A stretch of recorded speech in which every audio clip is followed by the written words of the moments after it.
Broadcasting live. It's America's longest running talk show on computers. It's Computer America, bringing you the biggest names in technology with guest interviews, new products, and your emails. Listen live at computeramerica.com on any device around the world.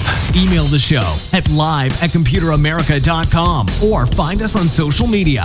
Be sure to check out our website for contests, giveaways, show notes, live video stream, podcasts, and more. You're listening to Computer America.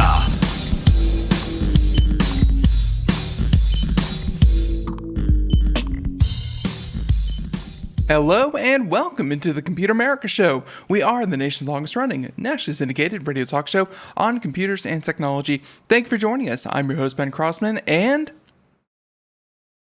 Actually, you gotta do that again. I gotta stop doing that. Try that again. It's your co-host, Carissa, here. I am still practicing that, but Carissa, how you doing? Pretty good. How are you? Not bad. Pretty good weekend, pretty relaxed. I think that I, like many people, spend it at home because, hey, quarantine. But did you do anything fun? Made some online purchases. I'm trying to reorganize my second room, so I'm buying some shelving and some paint and stuff. So a light bit of remodeling preparation. So not bad. That's pretty much the only exciting thing. You know, and that's that was one of the trends with the whole quarantine thing, was that, you know, even though people weren't going into the office and working, and tons of people got laid off, at the same time, home improvement stores saw a huge increase in purchases, you know, your Home Depots, your Lowe's, and so on and so forth, because people were spending more time at home. They were investing, and they were doing a lot of at-home kind of projects to spruce up the house. So I don't think you're alone. Excellent. Well, yeah, that's how my weekend went. Yeah, that's very, very good. And hey, well, it's Monday. It's going to be fun. Today on the show, everyone, we have computer and technology news. And that is just a bunch of stories that are current events that we try to catch you up on, be it any kind of recent developments, new products. We have news about conferences and so much more. Everyone, if you want to find out those, you can go to computeramerica.com, check out the show notes, and they will all be up there after today's program. Be sure to check that out. And of course, while you're there, check out some of the recent articles and reviews. We have a recent article up, as well as a review that we just put up today of the Razer Akari product. And if you don't know what that is, Razer has a bunch of fancy names, but you know, let's just say, hey, it's a mouse pad. And I know that a review of a mouse pad really isn't all that exciting, but you know, we try to keep it short, sweet, to the point, and man, it's a very, very good mouse pad. So you can check that out there. So, Chris, I think with that being said, I don't have any real announcements for anything here on the show. So if nothing else, are you ready for news? I was born ready. All right, you were born ready. I don't even know how that works. But everyone, computer and technology news brought to you by Computer America.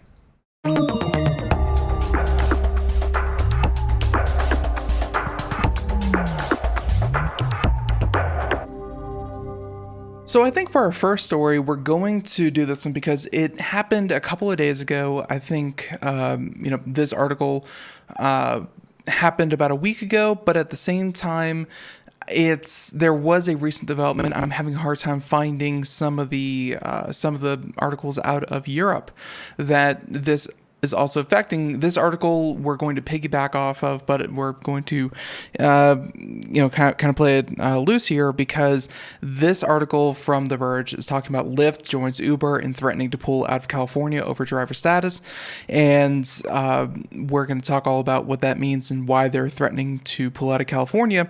But I wanted to do this because over the weekend there was talk as well about drivers for Uber and Lyft and other gig services over in Europe having the exact same discussion, saying that they are going to suspend all business that they do in Europe because Europe is forcing Uber and Lyft to relabel all of its independent contractors as employees. And I think that the way that works is if you spend a minimum amount of time, and over in Europe, I think it's 30 hours. If you spend 30 hours working for the service using the platform, and you are and you are solely working for one of these services. So let's say your job is to drive for Uber and you work 40, 50, 60 hours a week, then hey, Europe is going to make Uber claim you as an employee and not just an independent contractor. Because I guess the point of an independent contractor is that they work for multiple companies. Let's say if you're a graphic designer or an artist, then hey, you'll pick up work from a bunch of different companies. But if you only work for insert random company name here, then no, you are just strictly an employee for that company. Carissa, that, and again, just kind of piggybacking off this article, but really that's the point. And I don't know, gig workers seem to be a huge topic of conversation in the coming weeks, but I don't know, this is, it's interesting times. It's kind of a big deal because I think the companies don't want to do it probably for tax purposes, because when you have actual employees on your thing, it changes all kinds of tax codes, yada, yada, yada. You need more liability insurance. And benefits, because one thing that Uber and Lyft have fought against, and I think they started to implement this, they started to implement a basic minimum wage where, let's say if you're a waiter or a waitress or working in food service, even they're like, you're guaranteed to earn, let's say $7, or I think waiters are a special case where they earn like $3.65 an hour plus tips. But if they don't get a certain amount of money, and feel free to correct me on any of this, Carissa, because I'm a little fuzzy on it, but if they don't earn a certain amount of money, then their employer has to at least bring them up to minimum wage. That's true. That's only happened in the last... Yeah, they're supposed to. That's only happened in the last 10 years or so, because my mom waited tables my whole life, and that was never something that really happened until the 2010s or so. Yeah. When, I started noticing when I started waiting tables and stuff like that, you wouldn't make enough money to go talk to your boss and they'd fix it for you. So it's important to be able to do that. And I think the minimum wage back when I was doing it was like $4 something. Yeah. $4.75, something like that. So it's always less for people that make tips anyway. Yeah. But I don't know how Uber would deal with that. Yeah, because they do get that kind of cash tip, but again, if they don't, then they receive a minimum. And they just, I think within the past year or two, started to do that for gig workers, where if you're logged into the service and you work a certain amount of hours and your total accumulated, grocery delivery, ride sharing, whatever, doesn't meet minimum wage, then they would bring it up to that at least. And that was a huge fight.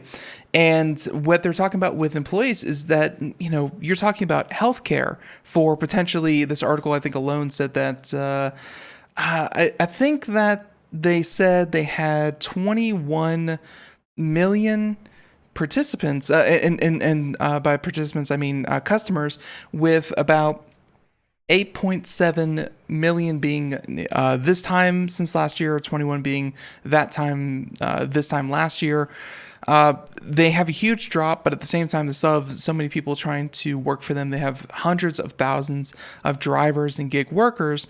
And if you had to pay all of them a guaranteed minimum salary, you had to pay for all their health insurance, you had to pay for everything associated with a full-fledged employee. Yeah, they wouldn't be able to afford it. Exactly. But here's the thing, Carissa, and here's the philosophical question that we are starting to ask of these companies is that if the only way that your business model works is by exploiting independent contractors, is that something that we should really work to preserve? No. Very well said. I like that. Succinct. Nope. I'm of the same mind. I mean, if you can't afford the basic protections that an employee would get versus an independent contractor, and really an independent contractor is meant to, like, the trade-off is that you have that flexibility. There's no long-term commitment. You can pick up other work on the side, but if the only way that the people who are using your platform earn a livable wage, it's not like, independent contractor, they're working 10 hours a week, they're earning, however much money they need to earn for that amount of time. No, they're working longer hours, making less money, and they can't really go anywhere. Nothing back for it, really, because you got to put all that money back into your car anyway. Maybe they give you some kind of allowance for your maintenance and stuff, but I can't confirm that either. Yeah, that's a huge part of it as well with a lot of these services, is that you are not just paying in your time, which can work out to less than minimum wage, but you are paying wear and tear on your vehicle, which if you drive, 1,000 miles a week, that's going to start adding up very, very quickly. So the point is that there was this article about California and how California is looking to do this. And then there is the conversation over in Europe where in like Paris, for instance, it's been a huge topic of conversation with Uber. But if Uber is going to have these people working for them for 30, 40, 50, 60 hours a week, then they have to claim them as employees. But they said they'd rather suspend the entire business over there because they just can't afford it. And hey, if you can't afford the bare necessities, then maybe it's time to rethink. Yeah. The other consideration too is I wonder if they could get into public transportation, for example, because then you would need less employees and still get people around in a large So you're saying manner. like Uber buses? Something like that. Or like, more speed, like Uber invests in speed trains for the country. Yeah, so, and that's a good point. But to contextualize where Uber is coming from, Carissa, and I think that a lot of people don't understand this, is that Uber is not claiming that they own your car or that they pay you because you're an independent contractor. The way that Uber tries to get around, kind of paying drivers as employees, they're claiming that all Uber does, and I'm saying Uber, but I'm also including, I'm also including DoorDash and Lyft and all these other services. They claim to be an online marketplace, kind of like Craigslist. Their only responsibility is to maintain the platform, the online meeting space, so that one person looking to give rides meets someone who is looking to receive a ride. And that is the full extent of what they do. And of course, they handle the payment and they handle, kind of background checks and things like that. But they don't handle anything else when it comes to the actual user experience. So Uber and Lyft and all these other services, they're not looking to invest in any kind of infrastructure. Their business model is to strictly make that platform. Gotcha. But you're right. They could, if they wanted to, they could expand. I mean, they're already working on self-driving tech. They've already talked about having Uber-owned taxis, for instance. They have had rumblings of that to a smaller extent, but to start supplementing public transit, that is an idea I've never heard floated before. And honestly, not that bad, because obviously so many people need a ride. That would be interesting. Yeah. I totally agree. So there's that one that will further develop. And again, the culmination of this entire conversation is, if they're allowed to continue what they do, then they'll probably hold on and eventually turn a profit, and the business model will succeed at the detriment of the average worker, or it will flip and say that, hey, you have to pay employees like employees, and the whole business model is going to go up in flames. And by I'm not just talking about ride sharing. I'm talking about grocery delivery. I'm talking about food delivery. I'm talking about so many other aspects of what we take for granted with the gig economy are probably going to go up in smoke if this were to happen. Again, I'm not saying it's a bad thing that people stop being exploited, but Carissa, do you have food delivered through any kind of these food services since this whole pandemic started? All the time, and I make sure to tip them very well too. As you should, but I'm just saying that I think a lot of us have taken the convenience over over these qualms. But again, hey, this is something that the company needs to address, not the average everyday user. So there you go. Okay, so there's that article. Sorry for being long-winded about that one, but that one really gets that was a good one, yeah, definitely. It just gets my goat though. So and I don't have many goats to get. Carissa, I sent you a ton of articles, and again, ladies and gentlemen, computeramerica.com will have them up after the show if you want to check them out. But did any of these stand out that you wanted to cover first? Well, this conference in October seems interesting. Conference in October, I'm assuming you mean Nvidia. Yes, sir. Absolutely. So this should be pretty short and sweet. I've been hearing some rumors, and this seems to align with what we've been hearing. It's pretty exciting. But Nvidia, they are planning on having a big conference in October. And don't worry, ladies and gentlemen, it will probably be virtual. A digital version of its GTC conference from October 5th through the 9th. The CEO, the CEO and founder, Jensen Huang, on the first day of the event at 9 a.m., he will have the keynote, and that will be his second keynote of the year. So the conference will cover innovations in artificial intelligence, which Nvidia has been really, regardless of what you think of AMD versus Nvidia and which one has the upper hand, so on and so forth, Nvidia has been investing heavily in artificial intelligence hardware, and that has been paying off very nicely when it comes to their bottom line. So they're very healthy with artificial intelligence, graphics, so your GPUs that you can expect to see, virtual reality, which I'm still looking to get hopefully soon, and much more across a bunch of different industries. Nvidia will host localized streams for North America, Europe, Israel, India, Taiwan, Japan, and Korea. So there will be a bunch of other programming, Q&As, and a bunch of other workshops and things like that. But I think for the average consumer out there, this is where we are expected to hear the next-gen graphics cards. And although we'll probably get some hands-on then, but again, as announced back on August 11th, so last week, August 31st, I want to say, is when we will actually see the full specs and everything, but then get the hands-on at the conference. And Carissa, to add one more little nugget that I have heard, and this has not been confirmed, but certain leaks put the next generation, which should be the NVIDIA, assuming the naming scheme stays the same, the NVIDIA 3080, which should be the top of the line, the 3080 and the 3080 Ti.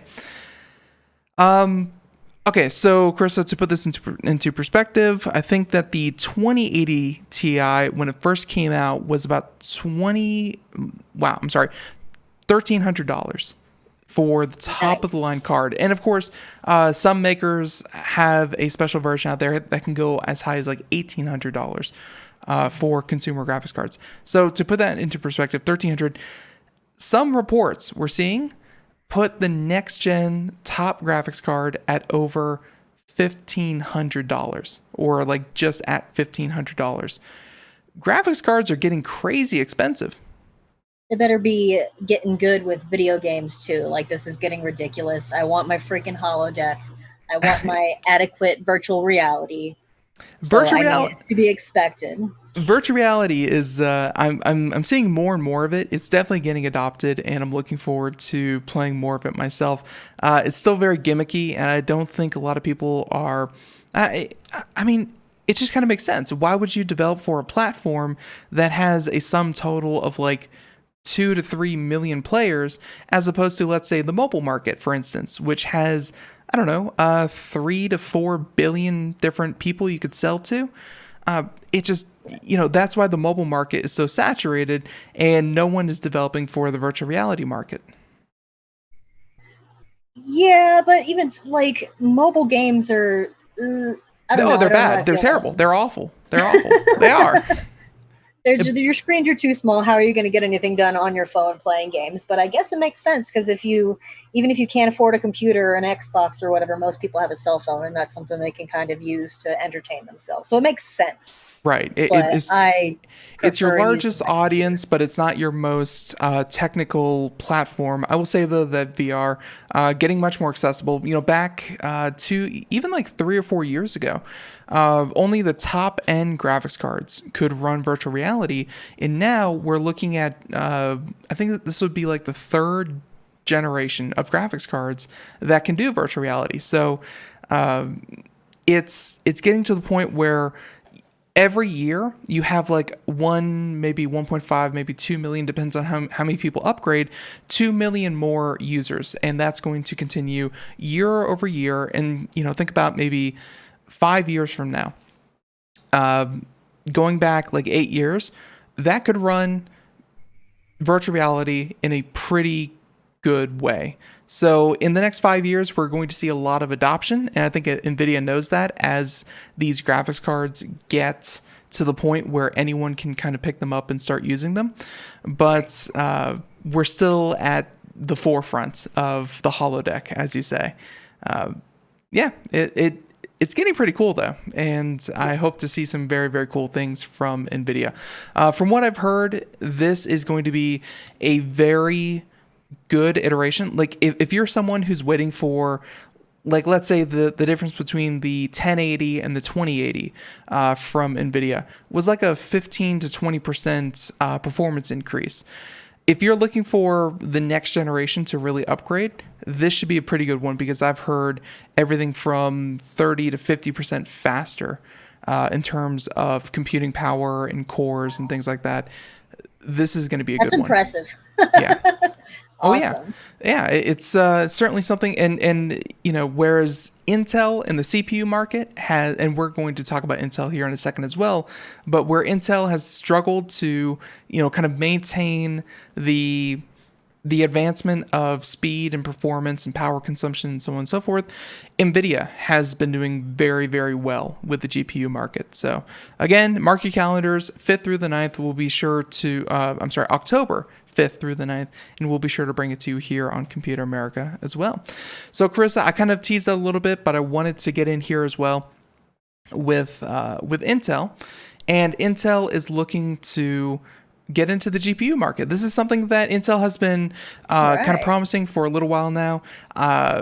Ladies and gentlemen out there, if you currently see a computer with the graphics or the GPU or whatever the described graphics is as an Intel chipset or built-in or anything like that, that is code for really, really bad graphics. Built-in suck. It really, Chris, I don't know. I don't know when the last time you shopped for a computer is, but there's so many out there that's like, oh, this is decent CPU, decent power supply, and then you get to the graphics and it's like integrated, and you're like, this thing's awful. I actually just replaced mine when I got my new laptop. I put in a new graphics card for it. So yeah, like they're not great. They don't do good things for you. No. So, but that might change because Intel has been promising for a few years now to break into the GPU market because they've been strictly CPU and strictly mobile processors. But now we're looking at maybe graphics. And let's see. So let's talk about this real quick. Break down this article. This is from Ars Technica. And they're saying that at Intel Architecture Day 2020, most of the focus was around Tiger Lake 10 nanometer laptop CPUs. And the 10 nanometer is something that Intel has been working on, although a lot of their holdups that they have been talking about have revolved around their 7 nanometer, which a number of their competitors, including AMD, have already started to produce chips on. So Intel's a little behind the ball there, but they're working on improving it. So with that being said, integrated Xe graphics are likely to be one of the Tiger Lake laptop CPU's best friends. Although we don't officially have sanctioned test results, they said that some leaked benchmarks, which you can see here on the screen. Wait, no, actually, those are not the benchmarks. That is let's see, somewhere around. Okay, here we go. Here are the benchmarks. Looking at these,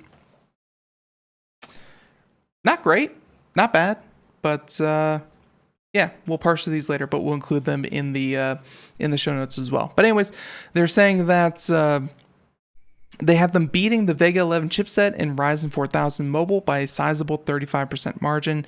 But again, mobile chips, what are you going to expect? So let's see. So going on here, this article is much longer than I actually anticipated. But let's just say that Intel is looking to, with this next generation, have their Xe line, and their Xe is going to be their foray into gaming GPU architecture. And I'm quite interested to see some of the benchmarks. And again, none of them are actually revealed, and we really don't know what to expect. But I'm hoping they're going to be, pretty good. Yeah, and they even have some scores here, but overall, I don't know. I just want to put it on everyone's radar that Intel is working on graphics cards, because that's something that Intel traditionally has never done before. So, well, I hope it's not as much of a flop as the whole Microsoft cell phone thing when they were trying to venture into something new. So I gotta say it should be that a little better, I think. Microsoft is so I can't even say hit or miss, because I don't know many hits that they've actually had. They're very good at, of course, a lot of their services and software and so on and so forth. But even there's not many Windows branded laptops or desktops that you can think of. Most of them are, of course, made by third parties. Microsoft, maybe the Zune player, because people still think about that, but yeah, Microsoft's not very good at hardware, but Intel at least has done processors successfully, just not graphics processors. That's true. It's very true. Yeah, I'm hoping that they do well, and I'm all for more competition, even if it is just Intel. But Intel, AMD, Nvidia, all competing within the same space, I think it would be good for everyone. Exciting. Yeah, for sure. Bunch of cats in a bag, shake them up, see who, see what happens. So, by the way, don't hurt cats. Now, let's go ahead and continue on here. Carissa, this next article, very important, speaking of Apple, because Apple and Fortnite, they're having a tiff. And this fight between these two companies, these two mega conglomerates, one of them, of course, being a almost $2 trillion company. Yes, I'm talking about Apple, is almost valued at $2 trillion. Which, think about it, maybe 8 or 9 months ago, they just barely hit 1 trillion. And now they're almost at 2 trillion in less than a year. It's crazy. That's a lot of money. So, with that being said, Epic, who makes Fortnite, says Apple threatens catastrophic response in 2 weeks if Fortnite doesn't comply with its rules. So, to catch everyone up, for those that don't know, Epic, who makes Fortnite, they gave people a way to purchase in-game currency and in-game goods not through the Apple App Store, and instead redirected them to their own website, thereby cutting out Apple and its 30% commission on all digital sales. Yeah, Apple didn't appreciate that. They actually said it was against their terms of service. I bet they did. But yeah, essentially Apple then removed Fortnite from the App Store because they did not follow their rules. That seems silly. I feel like that's a bad move. Either way. Okay, Carissa, explain who is in the wrong here and what's the bad move you're talking about. The bad move is that Apple removed it from the Play Store because, yeah, even though they weren't getting that commission on the 30% or whatever it was for the, you know, the in-game credits and stuff, people have been doing that for a millennia now. You used to do it for RuneScape. You used to do it for all kinds of things. You can buy your currency anywhere you want. It doesn't matter. I think you just admitted to cheating, but that's whatever. Well, the internet. There you go. No. What they're talking about here is that Apple explicitly states that any subscription through their services that they carry through the App Store, essentially, Apple claims it's like a security feature, you know, where if a service provider doesn't do what they do or whatever, Apple can refund the money and, you know, kind of take it to the company, and by giving them the workaround, Apple is losing that ability to negotiate and protect and all that kind of thing, which is obviously, you know, kind of malarkey. But yeah, that's Apple's stance, is that they need that 30% to you know, to kind of protect their users. Gotcha. Well, where I was going with that was they should have just left it there anyway, because that's still revenue that Apple would be getting, even if it's less than what they would have gotten if they did it right in the first place, is where I was going with that. Yeah. Like Apple has done this only a few times before, where you could think of Netflix. You know, you can go to netflix.com and purchase a Netflix subscription, download the iOS app, and even if you didn't pay for that subscription through the iOS app, you can still use your Netflix account. This has happened to a couple of companies, but by Epic saying that, hey, Apple is not, you know, it is not owed the 30% fee for all of our purchases that they could make elsewhere, yeah, they got kicked off the App Store. And by the way, Carissa, fun story. For anyone out there who plays Fortnite, you may have noticed within the past week since this all started, they essentially said there is a 20% fee reduction, or like a 20% across the board savings that everyone can enjoy. So essentially, they don't have to pay 30% to Apple anymore. And for their users, they gave them a 20% price reduction. So that's great. Yeah, you know, save the 10%, but, you know, whatever. It's something. Now, back to today's issue, because this has all happened last week, and what's new today, they're saying that Apple's Epic says that Apple has threatened to cut off its access to all iOS and Mac developer tools as retaliation for sneaking a new payment option into Fortnite last week. And they said that Apple told Epic that its access to development tools would be cut off if the company did not cure your breaches. Cure your breaches. I don't know if that's like cool your britches, but yeah. Maybe they mean like fix your problems, which would again be the payment system that Apple doesn't like.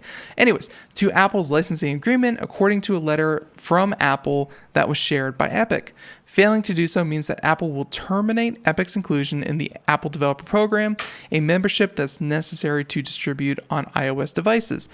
The company won't be able to notarize Mac apps either, a process that would make installing Epic software more difficult or block it altogether. So, one thing, Carissa, that Epic had been doing to Google, although Google, really didn't retaliate all that much. When it comes to the Android store, if you download anything through the Android store, I think Google, you owe them like 15% or 10%, whatever it is. And to get around that, Epic said, come to our website and download the mobile app directly from our servers, which is something that if you're an iOS user, you could never imagine, is, going to a third-party site and downloading an app that is not trusted by the Apple App Store. But yeah, for Android and users of Android, they have been having to go to Fortnite website and download it and install it on their phone. And then, of course, all the payments and everything go out that way. So they've already had this fight with Google to some extent. And now they're picking a bigger fight with Apple because Apple, even though there are many, many, many, many more Android users out there than there are iOS users, by and large, iOS users pay the majority of money that goes out to apps and other things. So if Fortnite gets not only kicked off, but blocked entirely from iPhones, that will be a massive, massive revenue loss to Epic. But won't it also add to the revenue loss from Apple as well? Because then you'll be losing the little bit that you were getting from that download? That's the funny part. Is like, you think, it's hard to imagine Epic, which, let's see, I guess if Apple has $1 trillion, they don't really care a whole lot. They're valued at almost $2 trillion. They have like $700 billion in cash. When it comes to revenue flow, man, they really just don't care. Admittedly, they want to keep that as secure as possible. But I'm trying to see Epic Games revenue for 2019. That would be so for 2019. And remember, we're going through a quarantine, obviously, and so these numbers are going to be lower than what they currently are. But in 2019, Epic Games reported $4.2 billion in revenue with about $700 million in earnings. When you compare that to Apple, who is making many times that in revenue and in earnings, this is again, it's hard to think of like a $4 billion company as the little guy, but this is the little guy versus the big guy. And right.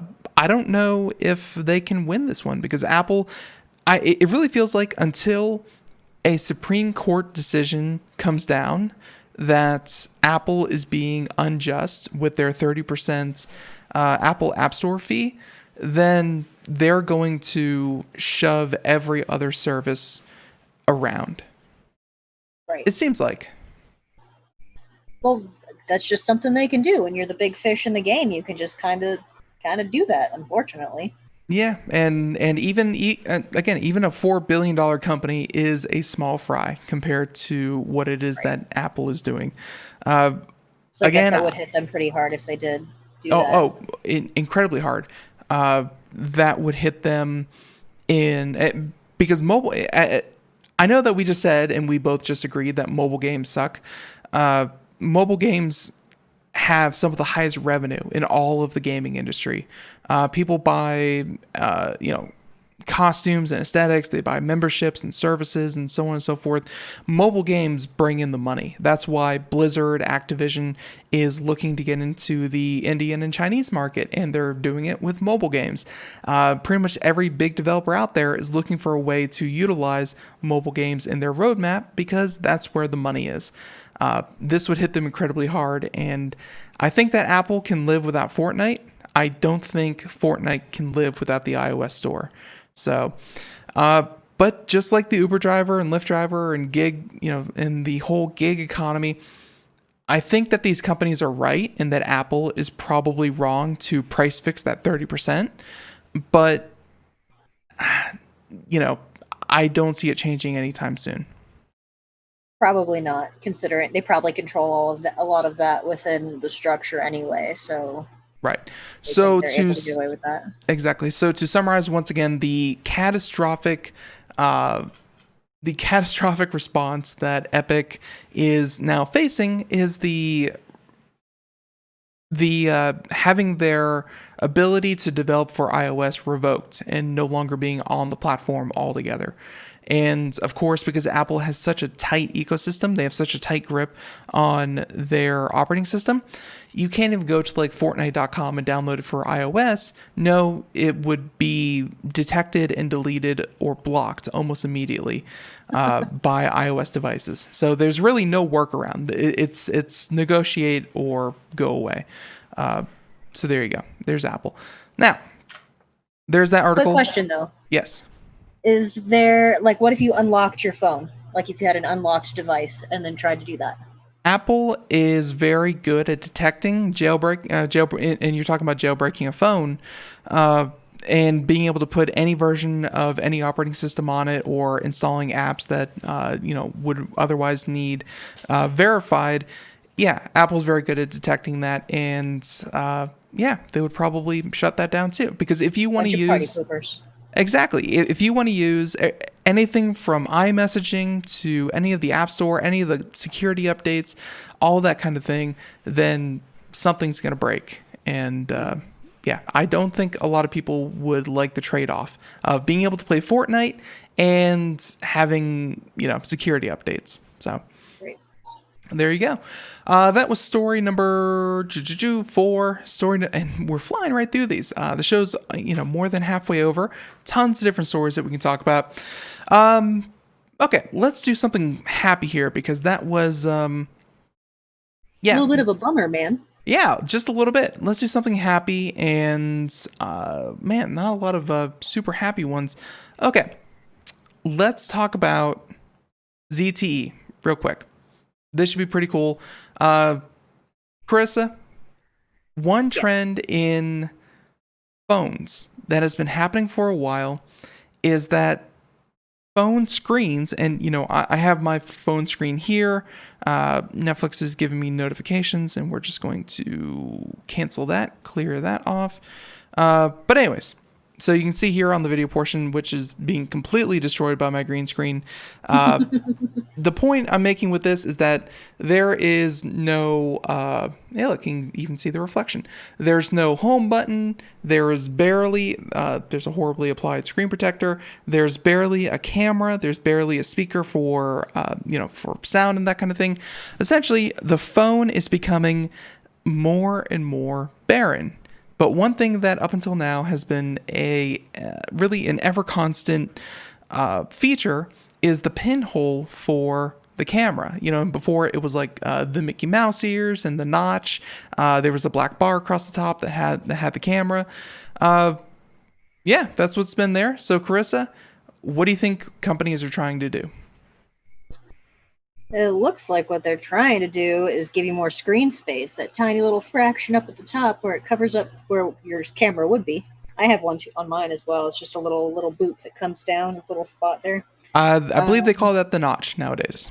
The notch, yes. Yep. And I'm trying to think, you might know this. I don't know if I know it off the top of my head. The Samsung Galaxy, are we up to the S20? The S20 Ultra, I want to say. Yeah. Something like that. It's like the Samsung X something. Yeah, the Samsung Galaxy S20 Ultra is what I'm going to use it as an example. And here's an image of it from Amazon. Let's see. So, perfect. Good enough. Okay, so if you're watching the video portion, you can see it here. But yeah, this the screen is almost entirely like just a screen. There's no home button, no anything else, and then at the top there's a pinhole for the camera. That is the top of the line. That's what we currently have. The best of the best is a little pinhole for the little camera, which I think a lot of people would say that's pretty darn good. I don't know many people who would kind of object to having that little pinhole. Now, here's what we have in response to that. ZTE, who is not exactly the biggest player when it comes to mobile phones. In fact, I don't think they even have phones out currently. They used to do them through like Metro PCS and some of the prepaid ones. There were a lot of ZTE options with yes. You're absolutely right. But now they have a new one coming out. Check this one out. It's first mass-produced smartphone, and that's what they're calling it themselves. Their first mass-produced smartphone with an under-display selfie camera. So you can see the image here, but essentially, yeah, from a pinhole to not a pinhole, we have officially done it. We have a flat screen of pixels that will be entirely dedicated to, well, the image. The Axon 20 5G is expected to have a 7-inch OLED display, but there's no notch, no punch hole, and no blemishes where the front camera would normally go. Saying that so far, most all-screen phones have used cameras at the pop-out top or side, and I think they're talking about a couple phones that have like the little, that actually have like a mechanical solution where the thing would pop out of the phone, like physically. Huh. And I've never seen those. Yeah, that was one of the other options for phones out there. And let's see, so one of these was the Lenovo gaming phone, which I guess isn't the most popular. You can see it right there with the kind of the side camera popping out of the side, and then the other one is Oppo, Oppo, and theirs pops out of the top as well. So Interesting. yeah, not the best solutions, because again, that's just one more thing to break, one more thing to pop out and, you know, get crushed or bent or whatever. Not the best. This seems to be something that Samsung, Apple, Google, anyone else making a phone would be very interested in. They're saying that it's apparently the first to bring one to the market, and we just hope that under display tech has improved since we last saw it with the Oppo prototype. And I remember the Oppo prototype. In talking about that, they do a lot of very cool things. Like, their research and development is very, very nice. But what happened with the camera was they had a cluster of pixels above where the camera was, and it would go essentially like dead. Like, the pixels would go clear, not display any pixels when the camera was on, so it could, you know, kind of capture its image. And then when the camera was not in use, it would cover the camera in pixels. So it wasn't great. And I think it's going to be something similar to what we're seeing, but, you know, the technology definitely had room for improvement. So they didn't reveal any other specs, but they will have a 64 megapixel, 8 megapixel rear camera. Other specs include, and by those, 32 megapixel and 64 megapixel, 7-inch screen, 2460 by 1080 OLED, system on chip that is about 2.4 gigahertz, 12 gigs of RAM, and a 4,000 milliamp battery, which puts it pretty middle of the road. I guess the thing that makes it stand out is the no punch hole, no notch camera system. So pretty cool. Well, I mean, those megapixels are pretty high too. Maybe I'm just a little behind, but I haven't seen a 32 megapixel front camera like ever. Maybe I was a little impressed by that number. Yeah. The front camera is actually huge when it comes to 32 megapixel, and obviously megapixels and everything, but huge fidelity. I'm going to compare it to the Samsung Galaxy S20 Ultra megapixel. Let's see. So you're looking at, I can Google this real quick. So the rear-facing one is 108 megapixel, which is like twice what, or less than twice, but just about twice what the other rear-facing camera is. But then the the front-facing is, I want to say 64. Oh my god! But also remember, Carissa, that phone cost about $1,800, $1,600. Oh, so that's fair. Okay, I guess that's fine. Yeah, so price is going to matter a lot, and I'm wondering where this one is going to, and by the way, the other one is 40 megapixel. I apologize. So 40 for the front, 108 in the back for the Samsung Galaxy S20. Yeah, so it's not, odds are this phone from ZTE is not going to be, a $1,400, $1,500, $1,600 phone, but if they get it somewhere in the neighborhood of like $800 or $900, it'll be a very strong competitor coming out. Absolutely. And, yeah, definitely. And then of course 5G on top, 5G compatible, which will not give you coronavirus. So there you go. Let's see. So, this one might anger people, but we might as well talk about it. The Secret Service. You know them. They protect the president and other matters of national security. Yeah. So the Secret Service. Coming back to the TikTok problem. Well, the TikTok problem we're also going to talk about here in just a little bit, because there's a bit of an update. But this one as well. Secret Service bought location data pulled from common apps. And this is pretty interesting, because when you think about data tracking by these companies, by Google or Facebook or whatever, whoever purchases, really buys your data, and then they sell it to what you think are advertisers. A tile company wants to sell you tile, so they look up people who are looking for tile, and then they want to sell those people tile. That should be about the extent of this information. But it turns out that to get location data on specific people, they are they are purchasing data just like any other company. And normally, because they're Secret Service and because they're law enforcement, they would have to get a warrant to collect that kind of information and acquire that kind of information. But instead, they are purchasing it for about $36,000. And that is for a 1-year subscription to Babel Street's product Locate X, which tracks the location of devices via data harvested from popular apps. So the Secret Service spent $36,000 to track people's phones. Now, they said that with Locate X, an agency like the Secret Service could, for instance, create a geofence around a crime scene. It could then identify mobile devices that were in the area prior to the crime and see where those devices traveled before or after the incident. Police took that approach following a crime in 2019, and they ended up investigating an innocent cyclist based on his Runkeeper data. So, Carissa, let me run you through that again, and then I want you to respond.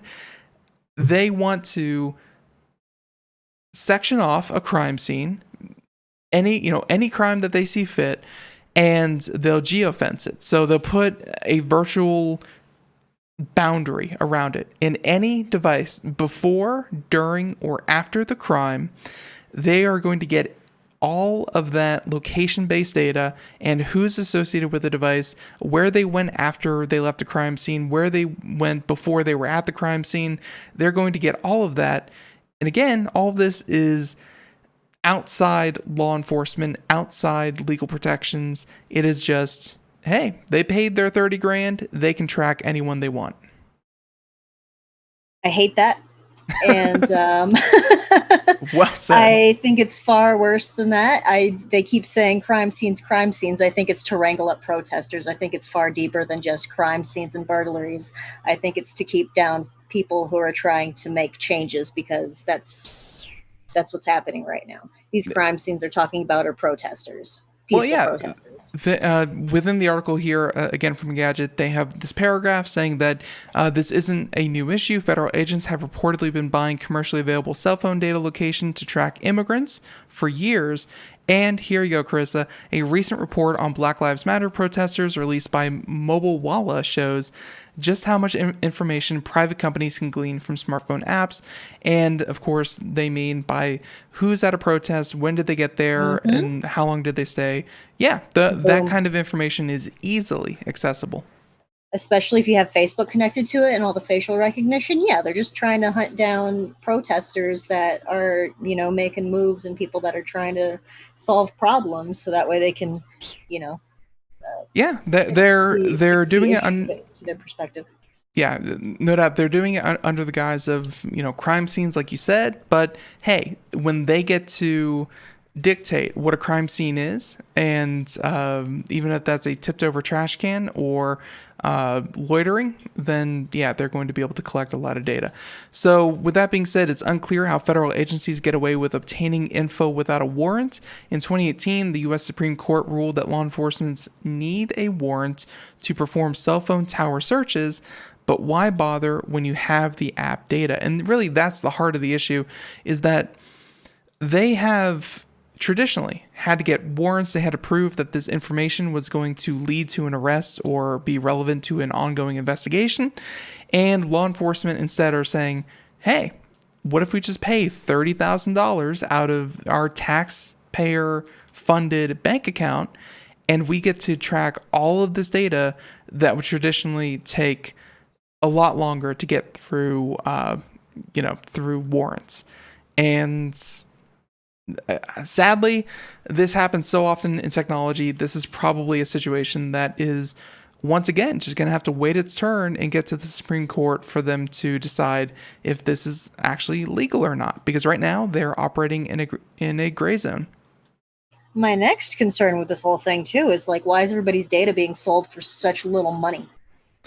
That's worth so much more than $30,000. So I believe that would go back to the basics of supply and demand. And ladies and gentlemen, Carissa raises a good point. all of you need to think about, why is it so cheap? And I think it's because supply is so abundant. There was so much data being created about so many people that, these companies, they have access to the data. They will collect the data. They will put it in a very digestible format. It's up to the individual companies to then utilize the data to actually do things, which is, you have your Googles, your Amazons, your Facebooks, companies that are very good at analyzing the data, but the data itself is very, kind of disorganized, and there's tons of it. So Carissa, my answer to you is, yeah, there's a lot of information, and it's cheap because there's so much of it. That's fair. That makes sense. Yep. So, but of course, to the right buyer, law enforcement said that $36,000 a year, totally worth it. To an average everyday person, they would say, "Oh heck no, there's no way I would even be interested in that." Law enforcement, they jumped at the chance. So there you go. You got all that funding too, so why not? For sure. So, we have time for like one more story. Carissa, did you want to cover the TikTok thing, or were any of these other ones that you wanted to really hit on? Let's talk about your smart toothbrush. Yeah, why not? That is a good way to, to kind of end the show. And I got to say, new products, I love it. Colgate, not exactly who you think about when you think about smart tech, but a $50 artificial intelligence driven smart toothbrush. Before we even get into the article, Chris, I'm assuming that you haven't read it. I'm hoping that you have not read this article yet. I have not read it yet. I opened it, but I'm not going to look at it. Perfect.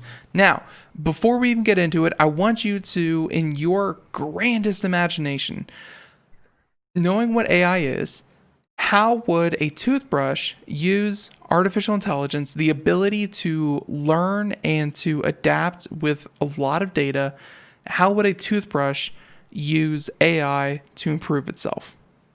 If you can even think of a way. Is there a camera on the toothbrush? Luckily, no, because that would be a very unflattering view. But no. That's true, but I was thinking it could be, seeing the dirt on your teeth and kind of directing you. And you being can also able to use it as a identify timer. plaque. Like identify plaque, a timer, and then also you could have it scream at you from the other room when it's time to brush your teeth. Not bad. I will say that I haven't read this either. I just read the headline, and then we'll get into it. But in my head, where I could see this going is that AI, if it can learn your habits, if it can learn when you eat dinner, and it knows you generally like to brush your teeth 30 minutes, 1 hour after you eat dinner, maybe then it will give you, I guess, more timely reminders. Hey, come and brush your teeth. And then the other part is if there are sensors within the toothbrush itself, maybe it can kind of map your teeth a little bit and say, hey, you are, you're missing the far back left of your teeth. Maybe you should brush there a little bit more. That's the other part that I'm kind of anticipating. So with that being said, the rechargeable toothbrush is about $70. There's one with batteries that you can do for $50. And in a lot of ways, it's called the Hum by Colgate, HUM. It's very similar to Connect E1. And they said that the difference is that one is $100 and lacks certain personalized features. So in general, smart toothbrushes aren't necessarily better than regular electric toothbrushes. They said that a basic electric toothbrush will work perfectly fine in terms of cleaning. Smart toothbrushes have other functions that a user may prefer, but in most cases, they will not improve brushing. And that is from probably that fifth dentist that doesn't recommend anything. So you can see here, if you scroll through the app, this seems like a pretty long, kind of summary of it. But yeah, it looks like I was partially right. Oh, you're right. Look at that. It gives you a 3D model of teeth, and it knows exactly where you brush most, where you didn't brush at all. It gives you a timing, a duration. Let's say you brush for 3 minutes, percentage of coverage, where didn't you brush? And on top of that, looks like, let's see. So another feature is that we'll have reward points for brushing. You can then redeem the said points for actual goods like toothbrushes or replacement brush heads. But seeing as 1 point is equivalent to 1 penny, you'll have to do a lot of brushing, and odds are yeah, you'll probably still pay some hard-earned cash for it. Let's see. Colgate is planning on partnering with other health and wellness brands to offer products in the store and could potentially donate a certain amount to a charitable organization. Essentially, Carissa, remember how I said there's so much personal information out there? Yep. This is going to be another one. And what I can think of with the data that you pull from this includes brushing habits. You can include when people eat, when people brush, their daily routine. You can, of course, advertise through them. And hey, you could even market, certain like whitening products and things like that to certain people. So yeah, I think that is about as far as I want to take that. But a connected toothbrush, I don't think I'm going to be getting one, but they're coming and they're getting cheaper. I think it's interesting. I might get one. I like being able to see my teeth on my cell phone. That's being able to see the coverage. Ladies and gentlemen, a reminder, electric toothbrushes, totally worth it. All of the smart features, well, it sounds like they might have Carissa sold, but they're probably more entertainment. And hey, maybe one day when kids are using these, maybe it'll teach them good habits. But until then, everyone, music means we're flat out of time. Carissa, I want to thank you so much for being here. And everyone, once again, computeramerica.com. Check out our recent review of the Razer Akari mousepad, as well as the show notes for today's show. So Carissa, I don't think we're going to have a show tomorrow, but Wednesday. Are you going to be here? I do believe so. Perfect. So everyone, catch us here, both myself, Carissa. Until next time, have a great day. Thank you so much. Bye, everyone. Bye.